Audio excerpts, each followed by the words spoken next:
RawFuelTV is sponsored by RealSport, your snowmobile, motorcycle, and ATV specialist. Hey, it's Steve from RawFuelTV. So, if you're watching this video, it's either probably the springtime and you're hating life because the sledding season's over, or like me, for this go round, you're loving life because the sled season's just about to start and we're getting the oil changed on this 2015 Ski-Doo 1200, or as the boys at Snow Track like to call it, the 1170. So we're going to give a quick oil change to this gem. It's not as hard as it seems, and we're going to try and keep it as clean as possible. So let's get started.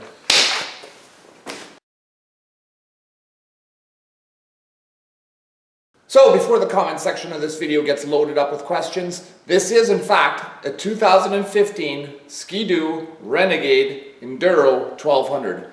RawFuelTV is lucky enough to get a fair chunk of pre-production versions of the sleds, and this happens to be another one of those. So we're going to get started on the oil change of this 1200. Let's get her done. First thing we need, gloves. Get those gloves on. Second thing, you know what? We're going to try and make this clean, not a big mess. And by that I mean, if we drain this improperly, we're going to have a pile of oil sitting on the bottom of the oil pan, or sorry, sitting on the base of the belly pan, and it's just going to be a mess for days to come. It's going to be dripping in our garage. We don't need all that. So what we're going to do is we're going to get this done clean, efficient, and we're going to go from there. So we've already got the sled running. We got her up to temperature. It doesn't need to be blazing hot. We're going to get this up to a reasonable temperature to warm the oil, to allow it to flow a little bit quicker. How do we know that? We start at the machine, go to the back of the sled, feel the back side of the heat exchanger. Is it warm? If it is warm, awesome. We're up to temperature. Let's shut her down and let's get started on it. All right, first thing, a T30 Torx and a T45 Torx. That's what we're going to need for the this process. Let's go.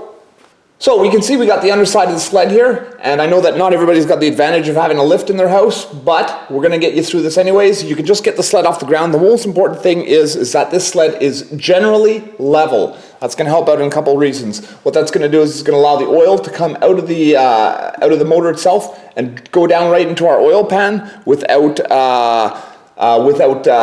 getting all mixed up here in the base of the belly pan. So we're going to take our T30 Torx.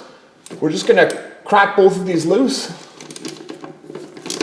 1, 2.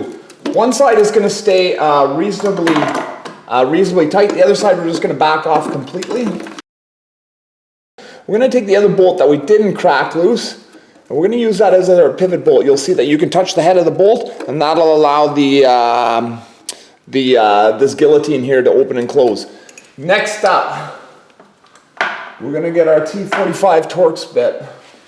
So this here can be done one of several ways. I would like to think that I'm patient, but not patient enough to let this oil drain really slow. However, if we've got lots of time on our hands, we're very patient, we can crack this loose with our T45 Torx, and if the sled is level and we just leave it cracked loose lightly, then what we're going to be able to do is you'll notice that the oil will drain right over the bolt and go directly into our pan. No mess, no foul. I think that I'm a bit less patient than that, so we're just gonna shoot this one loose. We're gonna see that it's gonna start to drip. Now, this is exactly what I'm talking about. If we have a quick look here, we'll notice that if we just crack this lightly and loosely, all the oil is gonna drain right out of the hole, and we're not gonna get any mess in the bottom of the belly pan. But again, if we want to bash through this, what we're gonna do is we're gonna have a rag on hand. We're going to go back up in there, we're going to grab that T45, and we're going to start to bring that down. So this is definitely a little bit more messy. It's certainly messy on the hands. That's why we've got our shop rags close by. And as soon as we can get this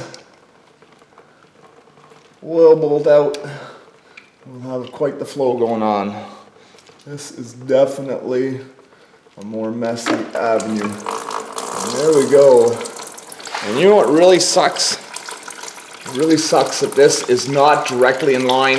And so we're doing exactly what I didn't want to do.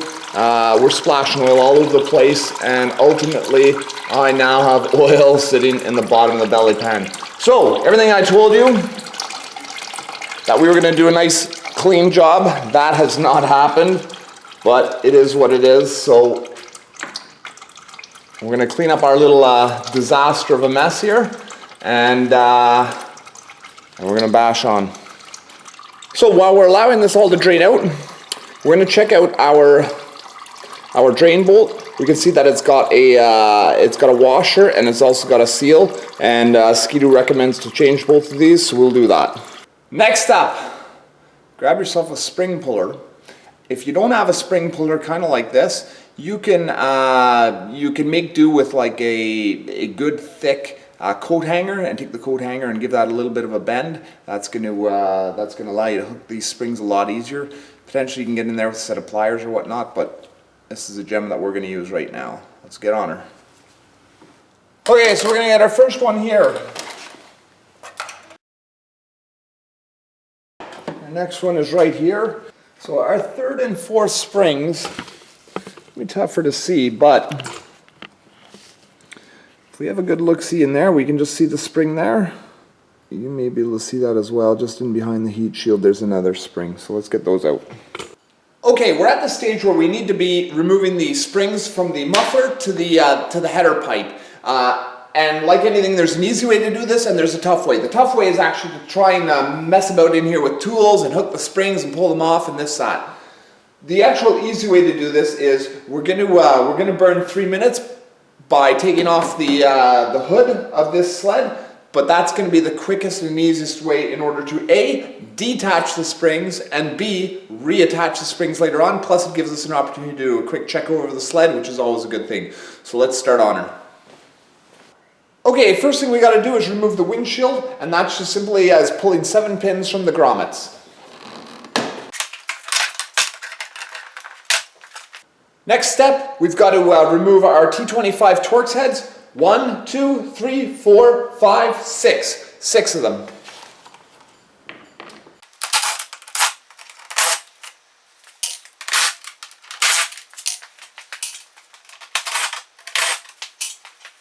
Next step is we have to remove the instrument cluster. We're going to take our pick tool, then we're going to remove the electrics from the back of the speedo cluster.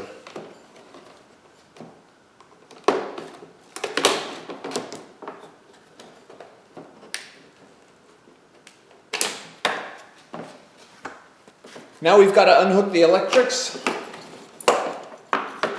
Both of them are out. Then we've got to come in here and we've got to loosen off the Phillips head that holds on the air boot to the air box, which is right here where my finger's showing.